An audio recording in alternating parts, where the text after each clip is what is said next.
तिवारी जी बड़ी चिंता में दिख रहे हैं। ये जो आपकी कुटिल मुस्कान है ना, इससे नहीं छिपने वाला है। अब लग रहा है कि आप लोग भी तनाव में हैं। एम्स की विसरा रिपोर्ट आने वाली है सर। नहीं देखो, आपके चैनल पर हमारे महाराष्ट्र का भूषण उज्जवल निकम जी की बात को भी बीजेपी प्रताड़ित करना चाहती है। अरे वो भी कह रहे हैं कि पोस्टमार्टम ठीक से नहीं किया, टाइम ऑफ डेथ नहीं बताया, वो भी कह रहे हैं उज्जवल निकम साहब। मैं पूरी बात करूं, और वो महाराष्ट्र के नहीं है, पूरे देश के हैं।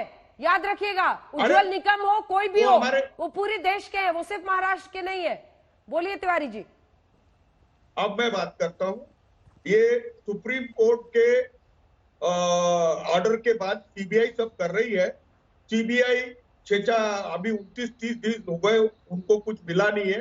अब वो विसरा रिपोर्ट में खामियां होगी वो भी डालेगी, और पोस्टमार्टम रिपोर्ट में खामियां है वो भी डालेगी। हाँ। वो भी चार्जशीट दाखिल करने वाली है ना। हाँ। मेरी बात सुनो। हाँ। मैं उज्जवल निकम जी को पूछता हूँ, उनके करियर में पोस्टमार्टम रिपोर्ट में थोड़ी सी त्रुटियां थी कि नहीं थी पूछो। विसरा रिपोर्ट से वो सेटिस्फाइड थे कि नहीं पूछो। उन्होंने कई लोगों को टांगा है। ये बार बार होता है, अगर कोई भी लोग गलती करते हैं तो तुम तुरंत जाते हो, कहाँ गई महाराष्ट्र सरकार, कहाँ सो गए। अरे पुलिस भी गलती करेगी तो उनको भी दंडित किया जाएगा। महाराष्ट्र सरकार, हमने तो बोला भी नहीं। सरकार अभी 1 घंटे की बहस में आधे घंटे हमने महाराष्ट्र सरकार का नाम नहीं लिया। ये तिनके की बात हो गई। अरे तो तिनके के बराबर है। बीजेपी का एजेंडा है जी। मैं उत्तर दे दूं। अरे बाप रे, ये आ गए फिर से। तिवारी जी से मत भिड़ो, गौरव भाटिया मुझसे मत भिड़ो। तुम्हारे को उज्जवल निगम ने चुस्त सुना दिया है। थोड़ी ना गिरा है कि आपसे भिड़ेंगे। आप तो भिड़ा तो उनसे जाता है जो जिंदा हो। अंजना जी, पैसे देके कानून की डिग्री, हम तो उनसे आपसे भिड़ेंगे जो जिंदा हो। शिवसेना तो कब ही मर गई।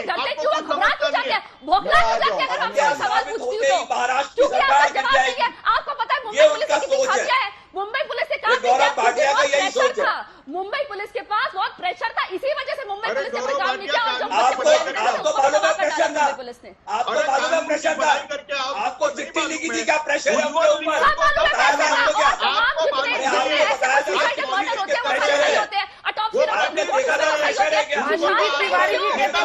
बोलने नहीं देता है, क्योंकि बहुत सारे लोग रिकॉर्ड थे, इसी वजह से आपने कुछ नहीं किया। क्या प्रेशर था भाई? एक एक करके प्लीज। बहुत सारे लोग रिकॉर्ड थे और आप चाहते हो बहुत सारे लोग प्रेशर बताओ ना क्या था? आप मुझे बताइए। अरे ये रवि जी, रिश्वत की बारी नहीं है, please. Ravi Srivastava, why justice for Riya, why not for Sushant? ये देखिए तिवारी जी फिर आए अपनी कुटिल मुस्कान के साथ। तिवारी जी, हमने तो महाराष्ट्र सरकार का नाम नहीं लिया। मुझे उत्तर देने का समय दे दीजिए। हमने तो महाराष्ट्र सरकार का नाम ही नहीं लिया। हम तो डॉक्टर्स की बात कर रहे थे। पोस्टमार्टम रिपोर्ट पर उज्जवल निकम साहब भी कह रहे हैं कि टाइम ऑफ डेथ लिखना चाहिए। जो भी हो, एक्सपेक्टेड टाइम हो, जो भी, यही तो है ना पर्पस। उज्जवल निकम साहब, पोस्टमार्टम रिपोर्ट का ये पर्पस है ना। अगर सुसाइड की बात कह रही है पुलिस, तो आप एक्सपेक्टेड टाइम ऑफ डेथ तो लिखेंगे ना उज्जवल निकम साहब।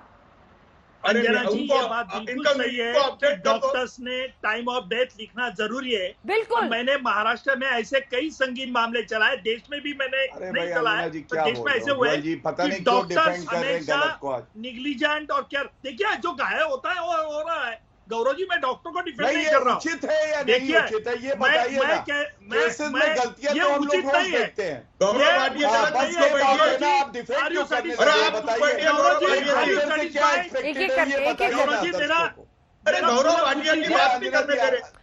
बताइए। तिवारी जी, इतना गुस्सा नहीं तिवारी जी, रुकिए सर। निकम साहब बोल रहे हैं। क्या कहा? हाँ, ये ठीक है, डॉक्टर की ये गलती है, ये मैं मानता हूँ, लेकिन ऐसे हमेशा डॉक्टर गलती करते हैं, लेकिन उसका असर टाइम ऑफ डेथ हम नहीं निकाल सकते। ये कहना गलत है, ये लीगल चलिए हमने बहुत गौरव भाटिया को नहीं समझता नहीं। पर उज्जवल साहब, क्या ये लोगों की आवाज नहीं उठती? अगर सुप्रीम कोर्ट सीबीआई को जांच नहीं देती, एम्स में फिर से विसरा और पोस्टमार्टम की बात नहीं होती, तो कोई नहीं जान पाता कि जो टाइम ऑफ डेथ है वो सुशांत का क्या है। क्या ये बहुत बड़ा लैप्स नहीं है?